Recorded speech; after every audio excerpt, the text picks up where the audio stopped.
Hey guys, LevelCap here, and it's free DLC day. Well, technically yesterday was free DLC, but if you missed it, in Battlefield 4 there's a new DLC called Legacy Operations, and it gives you the new Dragon Valley map. And the TDM version of this map is pretty much a spiritual successor to the Noshar Canal's TDM map. So it's kind of cool. They're including a bunch of fan favorites in one DLC package. Now this giant map here, Dragon Valley, is one of the base maps that everybody was playing in Battlefield 2, all the way back in 2005. So it's a 10-year remake of the same map, and for the most part the layout is the same. I mean, there's been a lot of cool little detail changes and some interesting changes to actual capture points and stuff. Like there's an entire temple on top of a mountain now where there wasn't really one there before. So there are some very big significant changes, but the overall layout of the map is virtually the same. I'm not going to say the flow of the gameplay is the same, because the layout and the vehicles and just the fact that Battlefield 2 is so different from Battlefield 4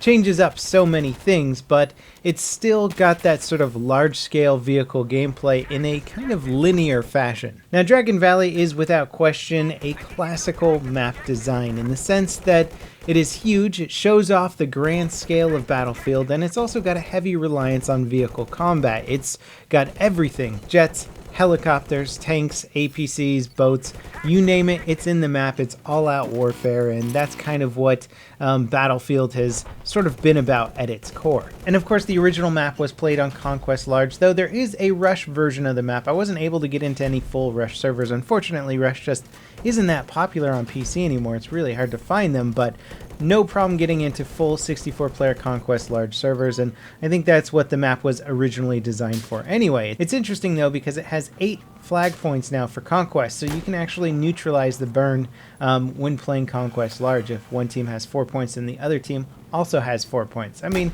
it's not necessarily going to happen all the time, but this map is so huge that there could be a significant period of time when both teams have 4 capture points. It takes a while to get from one capture point to the next. Also, the scale of it means that you're going to have a lot of opportunities for sniping, and I found sniping to be a very viable class in this map. There's not a lot of moments where infantry sneak up real close on you, and if you position yourself properly, you never have to have close range engagements. You can constantly shoot people from afar, so it could be sniper's heaven. Now personally, I think the size of this map is a bit of a hindrance to having a good infantry game. If you love playing in vehicles and getting around the map quickly using transports and vehicles, then that's great, but if you're infantry, sometimes you just spend way too much time running, and by the time you get to the next point, the point you just left has already been captured by the enemy team. So tactically, I feel very limited playing an infantry class on this map. Now let's take a look at TDM Dragon Valley, or the spiritual successor to Noshar Canals, whatever you want to call it.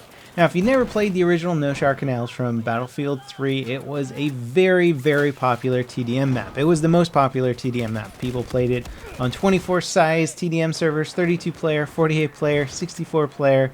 You could play it at pretty much any size. It had a completely different flow depending on what size you played it at. I think I enjoyed 32-player TDM on Noshar the most. I think it was the most well-balanced for the size of it, but the new map is actually significantly larger. It's got wider road crossings, some of the covers changed up a bit.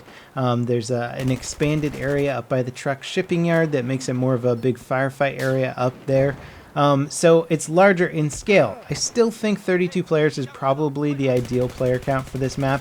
I haven't really been able to play a 32 player count. They're all 48 or 64. That's just kind of an ongoing problem with Battlefield, and not locking in player counts on maps, you never get the ideal player count for playing certain game modes, which I think is really unfortunate. Hopefully they'll fix it in the future Battlefield games, but that has yet to be seen. Now, when playing through this map, I'm trying to look at it objectively as just a new TDM map that we have, and for the most part it's okay. It's not bad. I think it's more tactical than most TDM maps that we get.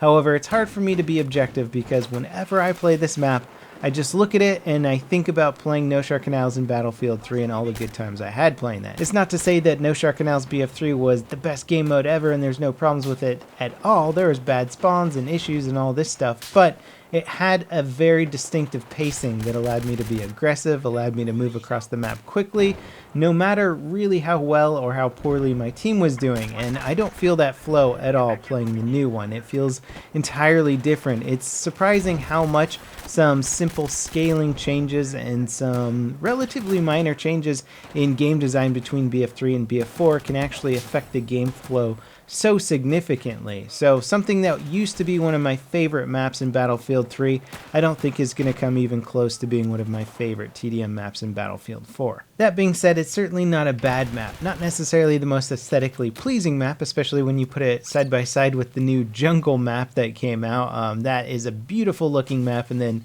this comes along and it honestly, in my opinion, doesn't even look as good as the original Noshar canals. But still, it is free content and it's being added into the base game, so you don't have to have all the DLC packs and all that kind of stuff to get this. I mean, the fact that Battlefield 4 has been out for so long and they're still coming out with content for it, and not just content like that you have to pay for, but free content for everyone who ever bought the game, is amazing, and it speaks so highly of DICE and EA for doing this for the community. It's a really great thing, and the overall package of what Battlefield 4 is right now is like, it's probably some of the best money you could spend on a video game for the amount of multiplayer content you get. It's just totally insane. And even though I'm not totally in love with the Dragon Valley map design, it doesn't really matter because that map was designed for people who enjoy large-scale vehicular combat, and it's awesome that DICE is sort of making sure that they hit every part of the community. The last map we got was the jungle map, very good for infantry combat. This one is much larger, better for vehicle combat. I can't wait to see if they continue to support Battlefield 4, or maybe they'll transition off into promoting whatever next Battlefield game is coming out. Can't wait for the announcement of that. I hope it's soon because it is supposed to come out next holiday season. As always, guys, thanks for watching, and I'll see you next time. This is LevelCap signing off.